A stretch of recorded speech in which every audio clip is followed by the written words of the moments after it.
So isang magandang umaga muli sa ating lahat. So ngayon lang ulit tayo nakapag-vlog. So God bless sa inyong lahat. So for today's vlog ay papakita ko sa inyo yung binibreed ko na mga manok. So yung isa is kasalukuyang ng nangingitlog guys. So yan muna si Red, nilabas ko muna ngayon para dito, and then tapos na tayong magpakain at nakapagbigay na tayo ng Vitamin Pro. So meron pa ditong natitira. Yan guys. So isa din sa mahalaga na mabigyan natin ng vitamins yung ating mga alagang manok dahil nga sa pabago-bago na klima. So may ulan, init. So importante talaga na mabigyan natin ng vitamina. So yan yung red natin, no. Masyadong agresibo si red natin. Yan guys, oh. Tingnan nyo. Yan si red. So yung partner ni red is si wheat and white natin. So yan. So yung patubigan nila. And then yung pakainan.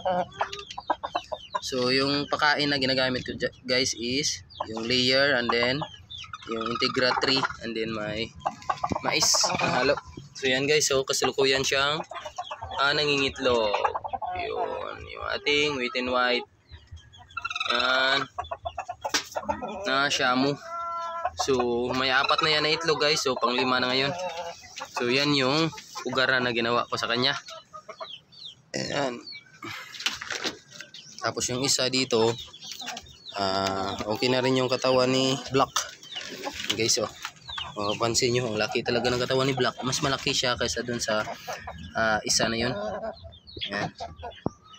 Pero hindi pa siya ready to breed. Pero may ginawa na ako guys na pugaran yan, no. Nilakihan ko yung pugaran na gawa sa dahon ng niyog. Yan guys. Solid up kung tawagin dito sa amin. Yan, bagong pugaran. So yan yung patubigan niya. Yan. Yan guys.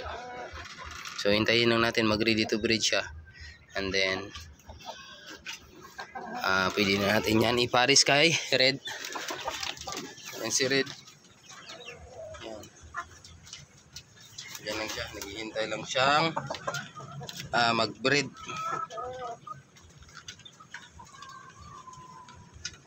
Guys. Pero yung ginagawa ko guys, manual ko lang pinapaupo yung manok sa kay red kasi hindi natin alam kung hindi nakakasampa si red sa kanila. So sayang naman yung breeding natin na mawala lang sa walang similya. So yan yung ating native dito na tagapag-alaga ng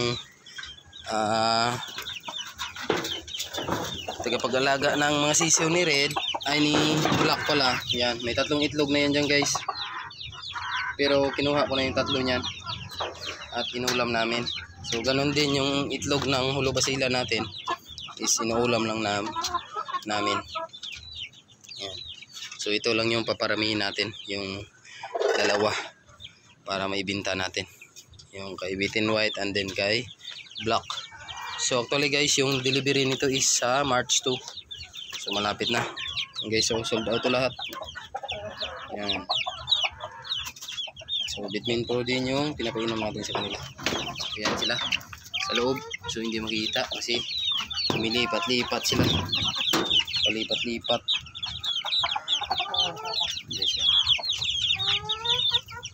Yan. So palipat-lipat sila sa kabila. Ayan. Lalaki na yan guys. Shamu asil. Yan si red natin. Si red lang talagang malakas. Yan kayo, tingnan nyo, sumasayaw. Masyadong agresibo si red, bata pa.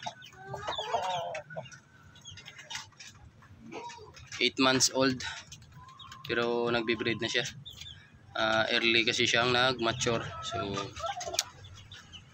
yan yung binibreed natin sa ating mga manok dito guys. So hopefully mangitlog to ng marami si wheat and white, or kung si red natin tawagin. Yan. So maganda din yung pugaran niya. So pinalakihan ko na. So DIY na pugaran. Yan guys. Yan. So panglima na ngayon yung itlog ni pula or si wheat and white kung tawagin. Yan. So ito yung stag natin. So actually dalawa to guys. Yung isa nito is naswap na natin ng dalawang babae. So ipapakita ko rin sa inyo guys. So malaki-laki na rin to guys, oh. Yan. Akong balahibo sa dibdib. Yan. Ating isang stag. So ipapakita ko rin sa inyo guys yung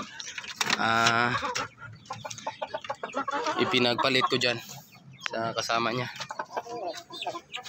So yun lang guys for today's vlog. Update lang tayo sa mga ginagawa natin dito sa ating munting backyard.